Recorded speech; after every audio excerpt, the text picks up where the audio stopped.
E aí galera, beleza? No vídeo de hoje vamos falar sobre a especificação config de microprofile. Se você já faz uma aplicação um pouquinho maior, conectando com banco de dados, serviços externos, muito possivelmente você vai utilizar essa especificação. Lembrando que eu vou falar dela independente se você está usando Quarkus, OpenLiberty, Payara, qualquer uma das implementações de microprofile.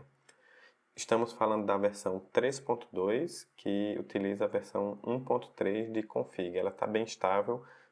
Na versão 3.3 do microprofile, que deve sair esse mês, não deve ter nenhuma atualização na especificação de config. O que eu vou falar aqui é basicamente uma tradução da especificação, né? Eu botei os pontos principais que eu vi nela. A parte da arquitetura, ele fala que define um modo fácil e flexível para a configuração da aplicação. E também define quais são os modos de estender esse próprio mecanismo, né, de configuração de uma maneira portável.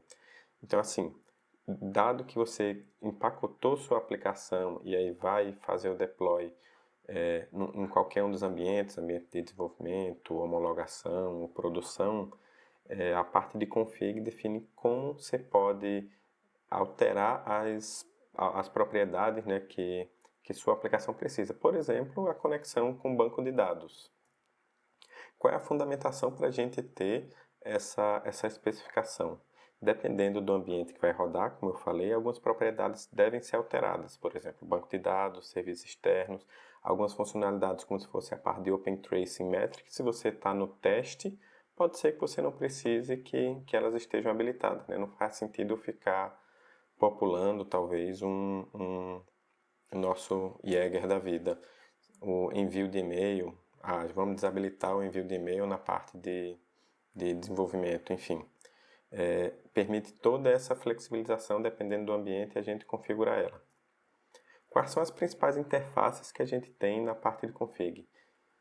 Temos a config, ela é responsável por pegar os valores, né? Você vai ter um arquivo de propriedades ou propriedades de ambiente, eu vou explicar mais para frente, mas config é a interface que você acessa para pegar algum valor baseado numa chave. E de onde é que ele pega esse valor? Ele tem uma lista de config source. Então ele tem uma lista de config source ordenado por prioridade, cada um vai ter uma prioridade, eu vou mostrar mais para frente. Ele itera em cada um delas, eu vou pegar a chave, eu vou pegar uma propriedade, sei lá, conexão com banco de dados. A classe config tem uma lista de config source e vai de uma em uma, ordenado por prioridade. Quanto maior a prioridade, ele fica em primeiro na fila e vai de um em um tentando achar quem tem aquela propriedade. E a outra interface é a converter. Se você tem uma classe específica, por exemplo, você cria uma classe animal e você quer que ela seja, você converta de um string para aquela classe, você cria um converter para isso ou segue um outro padrão que eu vou mostrar lá no final. Aí beleza, você vai implementar a sua aplicação, você precisa implementar config sources para isso?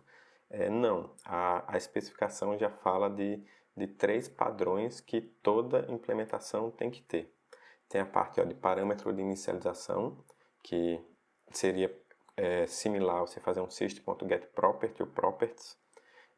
Na hora de rodar a sua aplicação, você passaria aqui, "-d", por exemplo, o nome da configuração com aplicação.nome igual a Vinícius. Esse aqui é o que tem maior prioridade.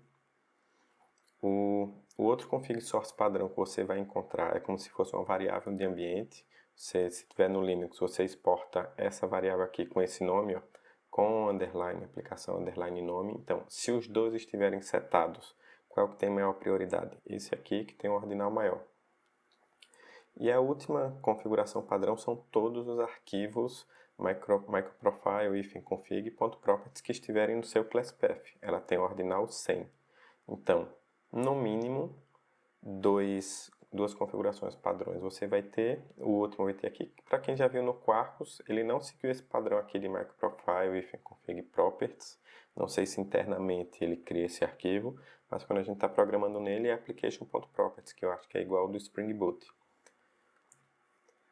Aqui está um exemplo de arquivo de configuração, né? A gente tem aqui uma chave e o valor, tudo string.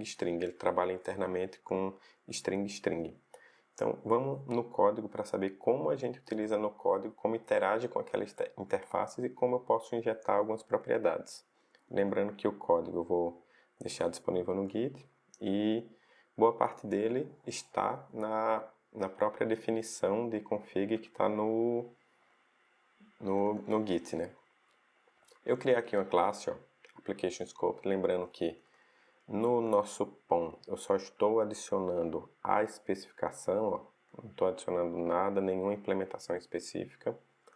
Então eu tenho aqui minha classe, bonitinha, ó, Application Scoped. Se você quiser interagir com a classe config direto, você faz ó, config provider.getConfig. A partir daí já vai pegar todos os converters, todos os config sources padrões que estiverem no seu ClassPath. A partir daí você pega os valores desse módulo. Você passa qual é a chave, qual é o tipo e ele te retorna aquele valor. Beleza. Outro modo de fazer, de criar o seu config é você partir ó, do resolver, você pega uma instância, cria um builder e você pode ir customizando o seu builder para pegar uma implementação do config. Ele já tem alguns métodos aqui para facilitar você. Ó. Adicione os default source, que são aqueles padrões que eu mostrei na apresentação. Adicione os converters que ele descobriu e os sources que ele descobriu. Que é uma interface, né? Todo mundo que implementar qualquer uma dessas duas interfaces tiver no ClassPath, ele adicionaria nessa configuração. E você também pode adicionar na mão aqui, ó, quais são os sources que você quer, ó, with source ou with converters. A partir daí você faz um build e tem a configuração. Beleza, esse é o modo programático, só estou falando para vocês saberem que existe essa possibilidade. Normalmente a gente vai utilizar CDI, né, o CDI. Você ó, quer pegar o config, você bota @inject aqui, você vai ter o config e o config você vai ter o getValue. Mas um modo um pouco melhor de fazer isso na sua aplicação é o que? Você bota o @inject, bota ó, é uma config property, bota aqui o tipo e o valor, aqui fica a chave. E o que é que acontece? Se você definir desse jeito assim, de um modo normal do Java, com a classe normal do Java, se no momento da inicialização da sua aplicação não for configurada essa propriedade, ela nem sobe. Vai lançar uma deployment exception. E se você quiser, beleza, eu quero trabalhar com isso, mas tem um valor default. Se alguém não configurar, eu quero que o padrão seja localhost. Pode fazer isso. Se ninguém configurar essa URL aqui, ele vai pegar o padrão localhost e sua aplicação vai subir. Beleza. Mas se no seu código você não quer definir lá, quer que ela seja opcional, você bota aqui do Java mesmo, ó, optional integer, e pronto, ó, alguma porta aqui é um valor opcional.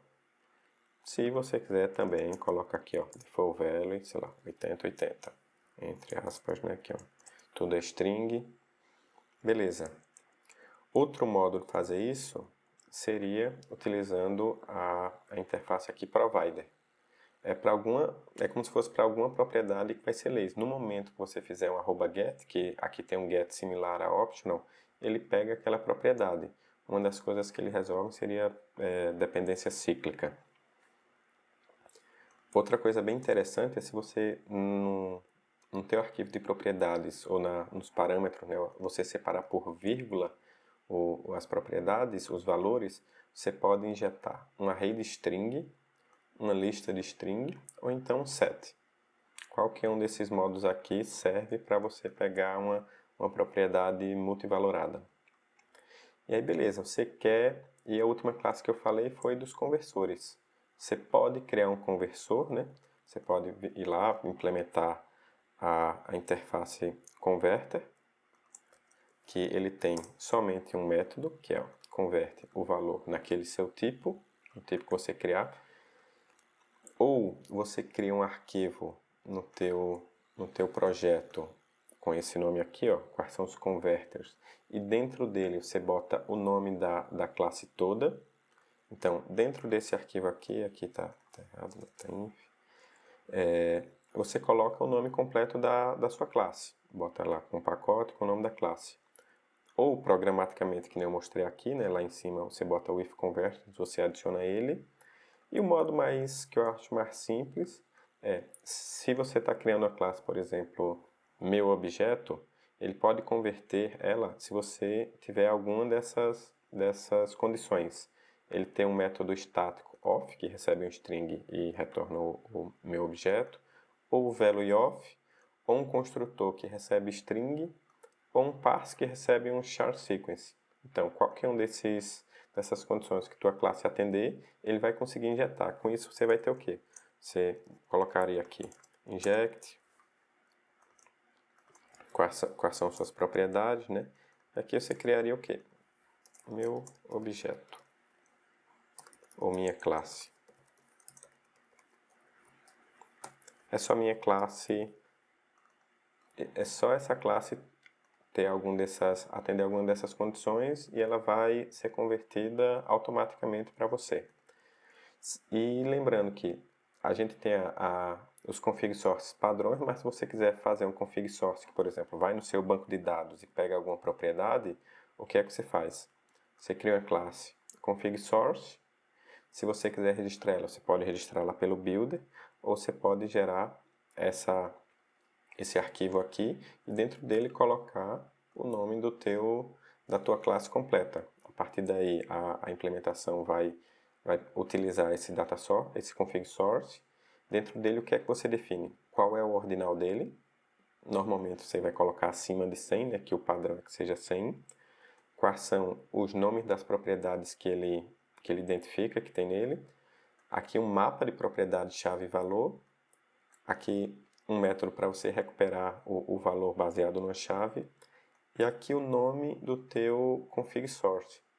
Aqui na documentação ele fala que é log para análise, mas se for olhar na implementação do config, na documentação do config, se o ordinal de dois config source forem iguais, ele vai ordenar pelo nome. Então é isso, galera. É uma especificação bem simples de config, muito útil e bem flexível para você que vai rodar principalmente em container. Se você gostou do vídeo aí, dá um like, compartilhe e siga meu canal para saber tanto de Microprofile quanto do Quarkus. Obrigado.